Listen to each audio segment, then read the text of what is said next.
আমাদের বাড়ির কিছু কাজ এখন বাকি রয়েছে, তো সেই কাজগুলোই আর কি হবে। তো সেজন্য করে ওই ইট বালি সিমেন্ট সব একে একে আনাও হয়ে গেছে। বালি তো আনা হয়ে গেছে, আর তার সাথে কালকে রাতে এসেছে সিমেন্ট। তো এখানে ওই 20 বস্তা মতো সিমেন্ট এনে রাখা হয়েছে, কারণ বেশি সিমেন্টের বস্তা আনলে পরে মানে জমে যেতে পারে। তো সেই জন্য মিস্ত্রি দাদারা বলল কিছু কিছু করে আনো, তারপর কাজ হতে হতে আবারও নিয়ে এসো। তো এখানে 20 বস্তা আনা হয়েছে, বোধহয় কালকে থেকেই মিস্ত্রি দাদারা আসবে। আজকে সকালে রান্না করেছিলাম মুগের ডাল, তার সাথে চাটনি, আর হয়েছিল পাঁপড় ভাজা। ডালের সাথে খাওয়ার জন্য করেছিলাম আলু ভাজা। আর এই ছিল আজকের আমাদের দুপুরের লাঞ্চ। এই যে একে একে সমস্ত খাবারগুলো আমি গুছিয়ে দিলাম। আর আজ যেহেতু বৃহস্পতিবার ছিল, মা অনেক সকাল সকাল ঠাকুরের পুজো দিয়ে তারপর আর কি স্কুলে গেছে। তখন 7:30 বাজে আমাদের পুজো কিন্তু কমপ্লিট হয়ে গেছে।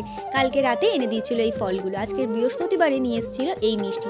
আর মিষ্টিগুলো দেখে মনে হচ্ছিল গুড়ে ভরা ছোট্ট ছোট্ট মাটির হাঁড়ি, কি কিউট দেখতে লাগছিল, তাই তোমাদের সাথে একটু শেয়ার করলাম। এই যে ও রেডি হয়ে গেছে, এখন শুধু ওর ব্যাগটা দিলে ও আর কি বেরিয়ে পড়বে। চলো টাটা।